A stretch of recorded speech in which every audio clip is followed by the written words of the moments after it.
Ano yan? Wala. Ay, kala ko pinadala mo kanina. Pinagano mo lang. Oo.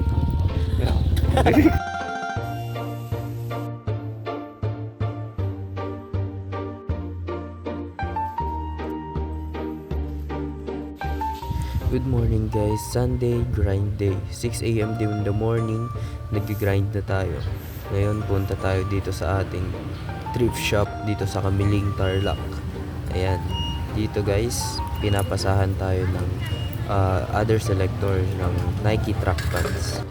And dito naman sa kabila, maraming naka-sale, may 50, may 20 each at may 80 pesos each. Pero yung pumukaw talaga sa ating pansin ay itong Calvin Klein na shorts. Pero hindi natin kinuha yan.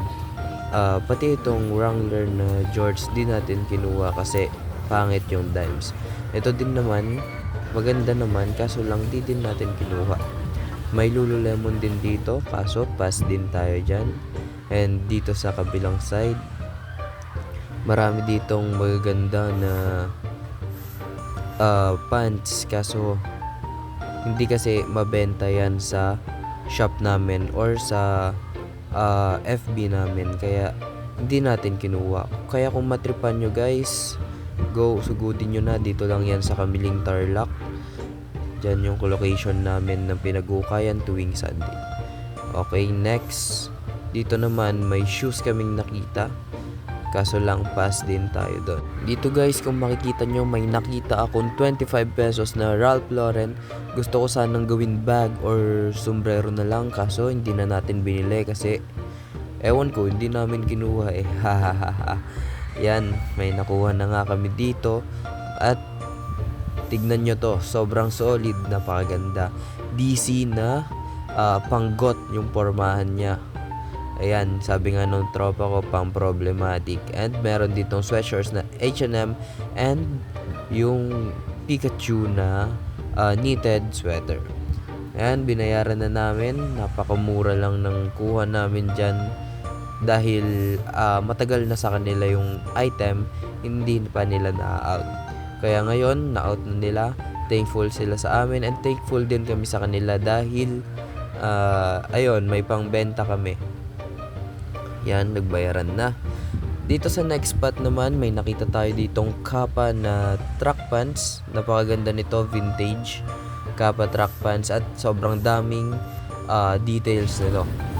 And meron din ditong mga Anta na track pants na hindi din naman gaanong mabenta sa market namin pero kinuha pa rin namin kasi napaka-solid pa ng quality. Solid din yung pormahan na naiisip namin dito kaya tinawaran na namin at binili.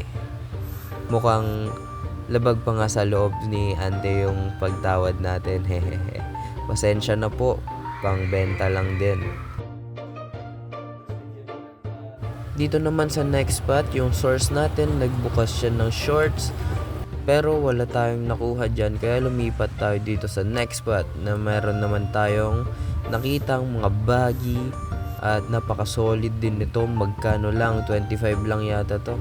At ito na nga yung nakita nyo kanina. Dito din natin yan nakita sa next spot natin. Ayan, may nakita tayong pampaligaya ng mga EA cakes nyo. Kung gusto nyo lang, puntahan nyo lang dito yan sa Kamiling, Tarlac.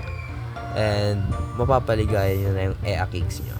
So next, dito may nakakita sa atin, may nakakilala sa atin, kaya tinanong niya kung pwede kaming pasahan, kaso lang medyo mahal na yung pagpasa niya kaya pass muna kami. Dito naman hinihintay na natin yung barkada natin kasi wala kaming pambayad. Pero naalala ko, nagkaroon ako ng load, kaya bumatsi na din kami, nagpa-cash out at bumili ng ulam namin. So, yun lamang po, babush!